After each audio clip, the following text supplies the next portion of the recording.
A veces, la historia no se escribe en el campo de batalla ni en las cámaras del Parlamento. Se escribe en silencio, dentro de una sala de audiencias, bajo el peso de la verdad.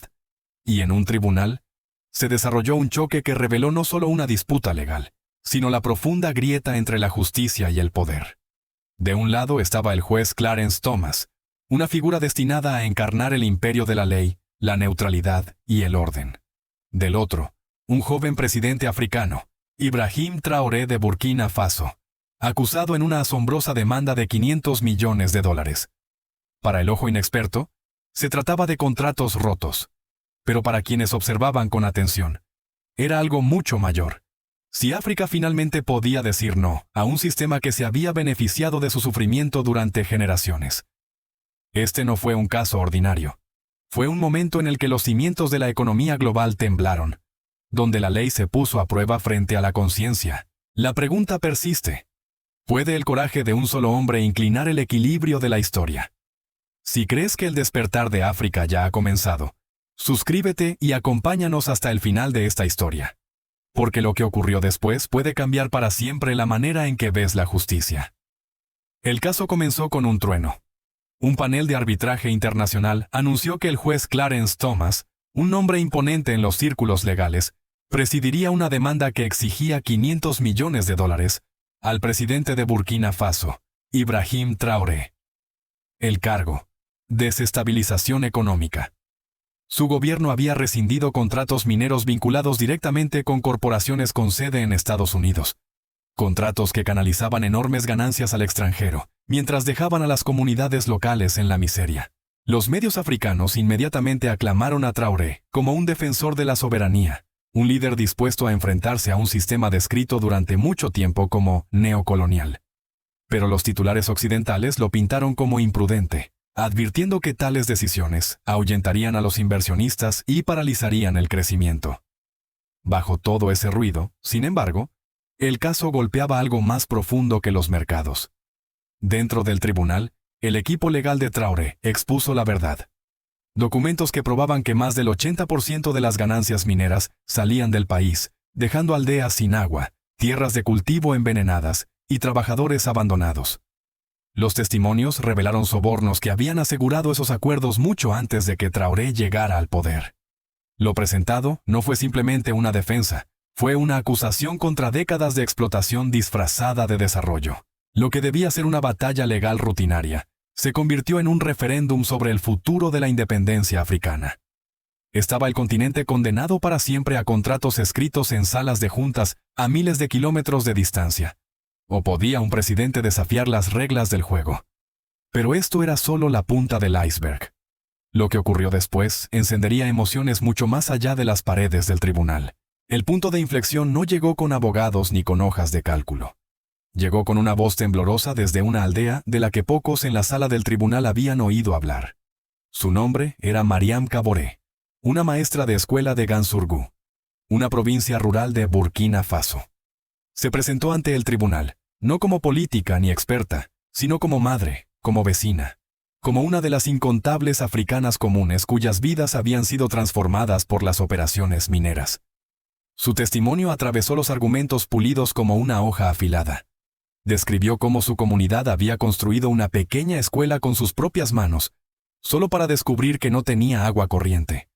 El río que antes lo sostenía había sido desviado para servir a la extracción industrial. Sus hijos, dijo, caminaban 5 kilómetros cada día para buscar agua. Su voz temblaba, pero sus palabras se mantenían firmes. Nos dijeron que la minería era para el desarrollo. Pero nuestros hijos no pueden beber oro. El aire en la sala cambió. Incluso periodistas veteranos, acostumbrados a comunicados corporativos, lucharon por enmarcar sus palabras como algo distinto a devastador. Por primera vez, los observadores notaron que el juez Thomas se inclinaba hacia adelante. Hizo una rara, casi personal, pregunta. ¿Alguna vez alguien de estas compañías regresó para ver el impacto? Mariam negó con la cabeza. Solo para recoger más oro. Cayó el silencio. Ya no se trataba de contratos ni de cláusulas, se trataba de conciencia. Y en ese silencio la demanda comenzó a desmoronarse. Lo que siguió al testimonio de Mariam Kaboré no fue un debate legal, fue una tormenta. Por toda África sus palabras se propagaron como fuego. Las emisoras de radio repitieron el clip. Los periódicos la llamaron la maestra que silenció la sala del tribunal. Para millones, encarnó lo que las estadísticas jamás podrían expresar: el costo real de los contratos firmados en capitales lejanas. Dentro del tribunal, los abogados de las corporaciones vacilaron. Sus gráficos cuidadosamente preparados y sus modelos financieros parecían inertes frente a la cruda verdad del pueblo roto de una maestra. Incluso periodistas estadounidenses, a menudo rápidos en defender intereses empresariales, tuvieron dificultades. Los titulares pasaron de Burkina Faso arriesga la confianza de los inversores, a los hijos de una nación caminan 5 kilómetros por agua. El juez Thomas, normalmente una figura de frialdad contenida, dejó entrever fisuras. Sus cejas se fruncían más, sus pausas eran más largas. Cada documento revelado, cada fotografía de ríos contaminados, cada gráfico mostrando que el 80% de las ganancias se iba al extranjero. Parecía desgarrar la vieja ilusión de que todo esto era simplemente negocios. Entonces llegaron los susurros en Washington, París y Londres. Los funcionarios temían un precedente. Si Burkina Faso podía resistir, ¿qué detendría a Malí, al Congo o a Ghana de seguir el mismo camino? Las palabras de una sola maestra amenazaban con desilvanar décadas de control. El juicio ya no se trataba solo de Ibrahim Traoré. Se había convertido en un referéndum sobre si África podía reclamar su propio destino. Y en el centro se encontraba un juez, un hombre que luchaba con el peso de la verdad, presionando contra los muros de la tradición. Pero el clímax de un tribunal no está solo en sus testimonios. Está en el veredicto y en las ondas de choque que envía a través de los continentes. Cuando finalmente cayó el mazo, el mundo pareció contener la respiración. El juez Clarence Thomas desestimó la demanda en su totalidad y emitió una disculpa no solo al presidente Ibrahim Traoré, sino al pueblo de Burkina Faso. Para un hombre que una vez encarnó el propio sistema de la ley corporativa, aquello fue nada menos que revolucionario. En Ouagadougou, la capital de Burkina Faso, la noticia estalló como un festival. Las calles se llenaron de ciudadanos ondeando banderas hechas a mano, coreando el nombre de Traoré como si los hubiera conducido a la batalla. No fue solo una victoria legal. Fue una validación, un raro momento en el que la maquinaria del derecho internacional, tan a menudo inclinada contra los débiles, se había vuelto, por una vez, a su favor. En toda África, los líderes tomaron nota. En Ruanda, el presidente Paul Kagame calificó la decisión como una grieta en el muro del apartheid económico. William Ruto de Kenia anunció revisiones inmediatas de todos los contratos extranjeros vinculados a industrias extractivas. En Sudáfrica, el Parlamento convocó una sesión de emergencia sobre la soberanía de los recursos. Una sola sentencia en un tribunal extranjero se había convertido de repente en un grito de guerra para un continente. La gente común también lo sintió. Agricultores en Malí hablaron en programas de radio sobre tener al fin la esperanza de que su tierra no pudiera ser vendida a sus espaldas. Pescadores en Senegal escribieron cartas abiertas pidiendo justicia por las aguas agotadas. Un solo veredicto había reavivado una conciencia colectiva. África ya no estaba dispuesta a guardar silencio. Sin embargo, mientras África celebraba, las salas de juntas y los ministerios de Relaciones Exteriores en Occidente estaban sumidos en el pánico. En Washington, París y Londres, la reacción estuvo muy lejos de la celebración. En los círculos corporativos, la sentencia fue descrita como un precedente peligroso. En cuestión de horas, los precios de las acciones de los principales conglomerados mineros con activos en África comenzaron a desplomarse. Los ejecutivos convocaron reuniones de emergencia, advirtiendo que si un líder podía romper contratos multimillonarios sin consecuencias, otros seguramente seguirían el ejemplo. En una de esas reuniones en Nueva York, un director ejecutivo golpeó la mesa. Si Burkina Faso queda libre, ¿qué detendrá a Ghana, al Congo o a Tanzania de renegociar cada acuerdo que hemos firmado? El temor no era la pérdida de un solo caso. Era el desmoronamiento de décadas de control. Los pasillos diplomáticos zumbaban con igual inquietud. En las Naciones Unidas, los embajadores occidentales presionaban discretamente para emitir declaraciones reafirmando la santidad de los contratos internacionales.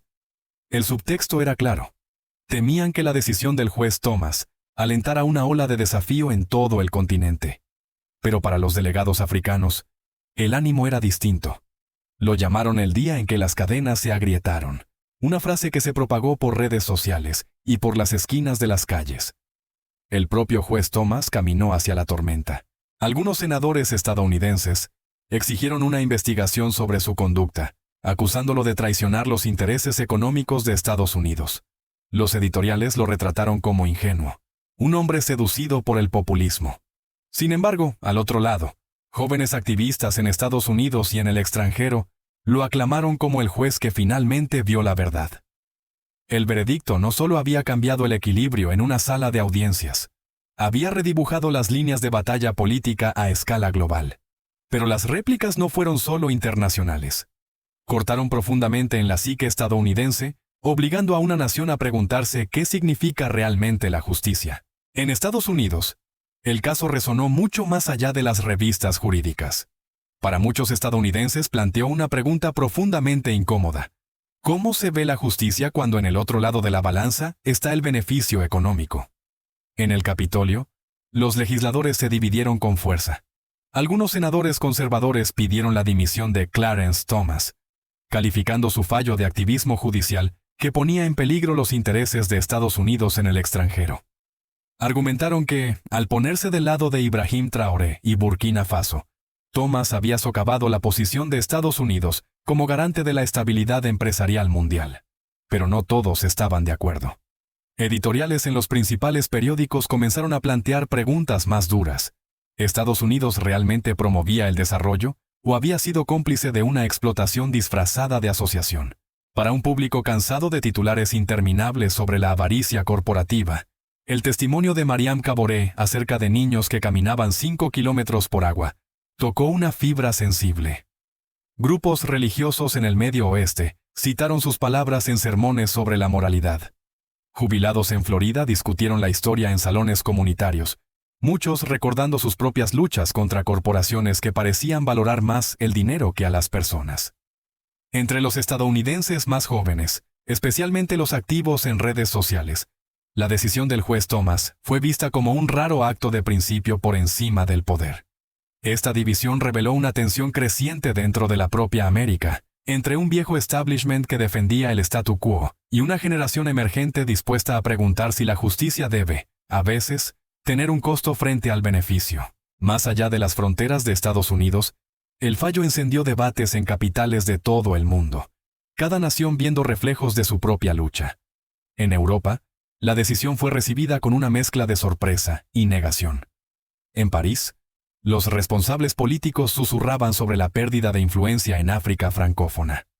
La prensa francesa calificó la decisión de terremoto político, temiendo que otras naciones siguieran el camino de Burkina Faso y reexaminaran acuerdos de la era colonial que aún moldean el comercio actual.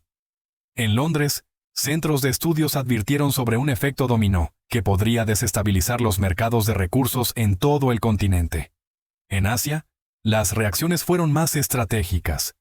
Analistas de Pekín notaron rápidamente cómo las palabras del juez Thomas, una economía global construida sobre términos desiguales, no es más que un robo legalizado, se alineaban con su crítica de larga data al dominio occidental.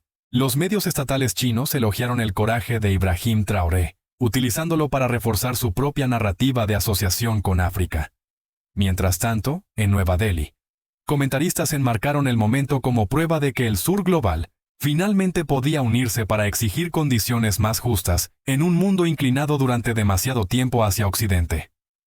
Para los países en desarrollo, especialmente en América Latina, el veredicto fue poco menos que inspirador. En Brasil, editoriales trazaron paralelos con sus propias luchas contra empresas extranjeras que controlaban recursos naturales. En Bolivia, activistas invocaron la victoria de Burkina Faso como modelo para renegociar contratos con compañías mineras. En todo el sur global, el mensaje resonó. Si una pequeña nación africana podía mantenerse firme, quizá otras también podrían hacerlo.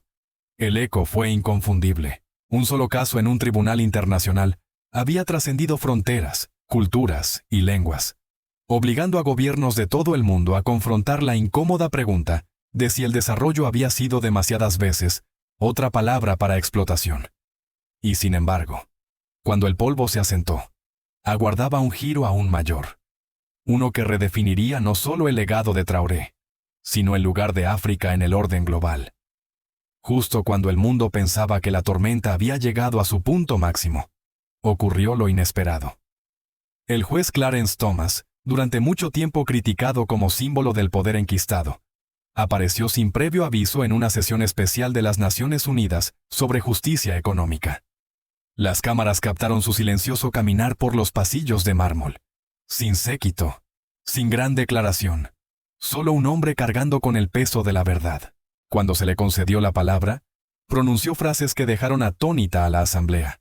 La demanda contra el presidente Ibrahim Traoré no era solo un asunto legal, era una prueba moral.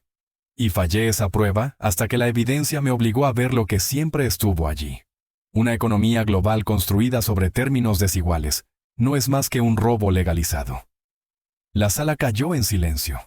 Los delegados africanos se inclinaron hacia adelante, sus rostros reflejando sorpresa y reivindicación.